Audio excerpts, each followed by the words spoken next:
Nga po pala, ang isang natin galing kay Boss Wakiwak, Kagwang Wakiwak Official. Ito ay meron po dalawang ipamamahagi sa sa ating mga nangangailangan na kamamamayan natin. At mamaya po ay makararating ito doon sa aming mga pinag-usapan. At sige po, babalikan namin kayo. Nga po pala, ang isang natin galing kay Boss Wakiwak, Kagwang Wakiwak Official. Ito ay meron po dalawang ipamamahagi sa sa ating mga nangangailangan na kamamamayan natin. At mamaya po ay makararating ito doon sa aming mga pinag-usapan. At sige po, babalikan namin kayo. Nga po pala, ang isang natin galing kay Boss Wakiwak, Kagwang Wakiwak Official. Ito ay meron po dalawang ipamamahagi sa sa ating mga nangangailangan na kamamamayan natin. At mamaya po ay makararating ito doon sa aming mga pinag-usapan. At sige po, babalikan namin kayo. Nga po pala, ang isang natin galing kay Boss Wakiwak, Kagwang Wakiwak Official. Ito ay meron po dalawang ipamamahagi sa sa ating mga nangangailangan na kamamamayan natin. At mamaya po ay makararating ito doon sa aming mga pinag-usapan. At sige po, babalikan namin kayo.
Ito kami ngayon para kumain ng hot pandesal.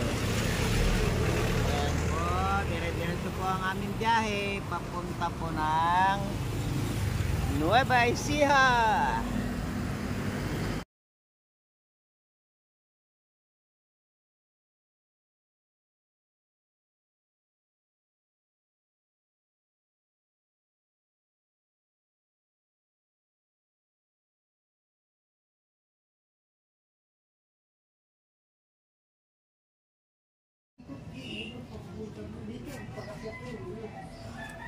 Ang ipapalaro ko nga pala ngayon, magpapalaro tayo ngayon.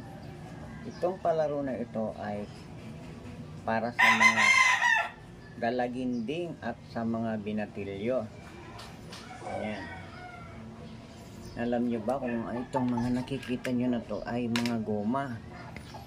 Ito ay excited talaga. Dito at alaman kung ang mga kabataan ay kailangan ang pera, kasi pera po ang premyo nito. Ayan, papakita po ako sa inyo. Ayan po.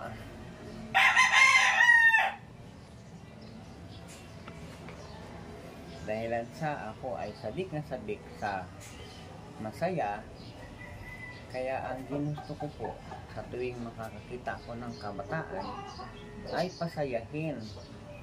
Kaya naman dito sa pamamagitan ng goma, ang goma na ito, bukod sa masaya na, ay magkakapera pa yung mga kabataan.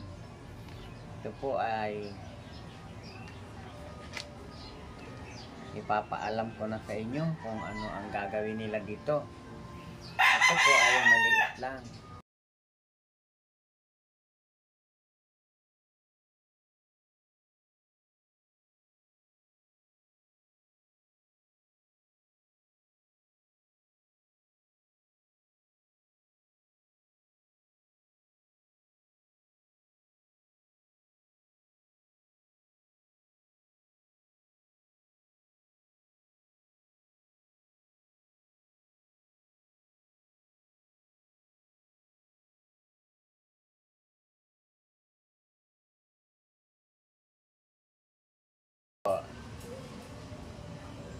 Titignan natin kung talagang kaya nila itong pagutin. Dahil sa kung kailangan nila ang pera, kailangan nila ito. Kung hindi nila kailangan, sigurado ay aayaw sila. Dahil sa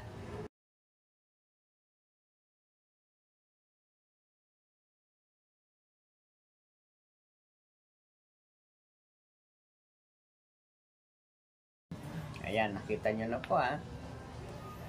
Ayan. Mamaya-maya po, babalikan ko kayo. At masaya po ito.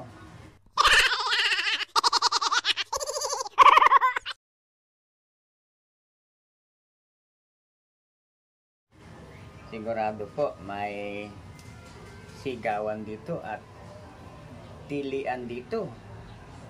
Ayan. Yan po ay masasakyan nyo.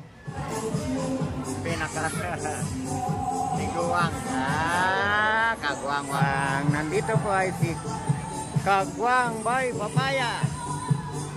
At ito po ay event po ng ka-business Kagwang Kintoy Official. Ayan. Ito pong event ng ka-business ito. Mamamahagi po tayo ng mga inihanda ng ka-business. Ayan po. Kagwang Bong. Uy, tama-tama po. Nasa tabi ko. Kagwang. Ayan, Kagwang Bong talaga. Dulo na yun. Ayan po.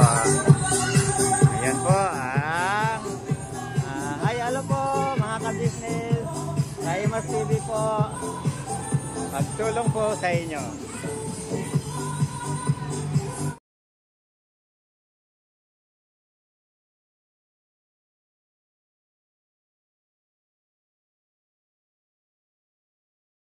Ito naman na hindi mahirap. Talaga po ito ay magiging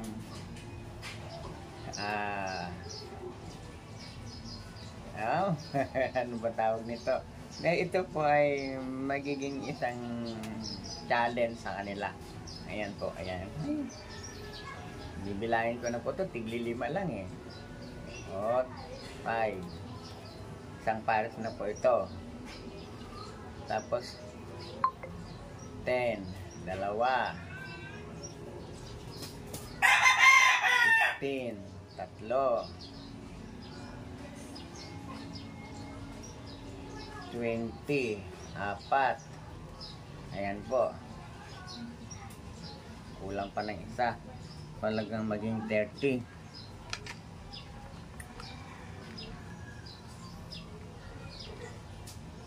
Hanap pa tayo ng isa. Ayan. Hanap tayo ng isa. Ayan. 30. Ayan. Ito po ay 30 na. Sa madaling sabi, ito po ay 5 pares na pagotan ng goma. Di po ba masaya? Mamaya po, babalik ako sa inyo. Patalastas muna tayo, hahanapin muna natin yung sinabihan ko kanina na maglalaro ng pagutan ng goma. Andyan po sila sa labasan, dalaginding at saka binatilyo. Ayan. Masaya po. 5 pares. Bye-bye po.